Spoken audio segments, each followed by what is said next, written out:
Mae Plaid Cymru yn aelod o Gynghrair Rydd Ewrop, cynghrair o bron 40 o bleidiau o ar draws Ewrop i gyd sydd yn cydweithio dros hawliau cenhedloedd a rhanbarthau bychain yn Ewrop. Dyn ni'n parchu am ryw iaith, dyn ni'n parchu pob diwylliant a pob iaith, a dyn ni'n credu mewn cydraddoldeb. A dyna pam dyn ni wedi bod yn gweithio dros gydnabyddiaeth i bob iaith yma yn Siambr Senedd Ewrop. Dyna lle mae'r aelodau seneddol yn eistedd. Ac yn y bythynod o gwmpas y stafell, dyna lle mae pobl yn cyfieithu i'r Almaeneg, Saesneg, Ffrangeg, Eidaleg, Gwyddeleg nawr, 23 o ieithoedd gwahanol.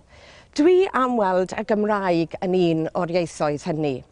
Dyn ni wedi llwyddo newid un reol yn y Senedd hyd yma. Dyn ni yn gallu siarad Cymraeg yn y Senedd, ond does dim cyfieithu. Felly pan dwi yn siarad Cymraeg, mae rhaid i fi gyfieithu fy hun. I want Europe to change. We want a Europe where nations like Wales can play a full part in their own right, and it is essential that we make Europe more relevant to people. And in line with that aim, and following the example of the Irish presidency and more recently the Spanish government, I call upon the UK presidency to request that Welsh is made an official language of the European Union. And to translate that into Welsh myself, as I have to do in this chamber at present, maen nhw'n fod Llywodraeth Prydain yn gofyn am wneud y Gymraeg yn iaith gwaith yn Senedd Ewrop. Diolch yn fawr. Thank you. Dyn ni'n dal i frwydro dros statws swyddogol i'r Gymraeg yma yn Ewrop. Mae gyda ni statws cyd-swyddogol, hynny yw hanner ffordd, ond mae rhaid i ni fynd yn bellach.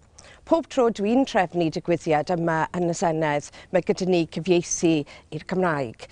Ac hefyd mae gweinidogion sy'n dod i cyngor y gweinidogion yn Ewrop yn gallu siarad Cymraeg, wedi siarad Cymraeg.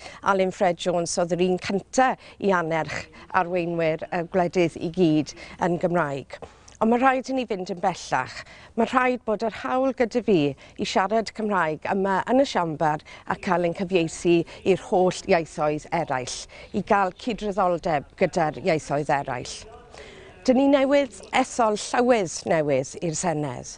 Mae fe wedi dweud bod e'n fodlon ail-agor y mater yma i drafod eto. Felly, yn cydweithio gyda ein ffrindiau cyd-aelodau o Wlad y Basg, o Catalonia a gwledydd eraill, dwi'n gobeithio bod ni'n gallu ennill y frwydr yma a cael y Gymraeg fel un o enwau'r ieithoedd i gyd yn y siambar yma.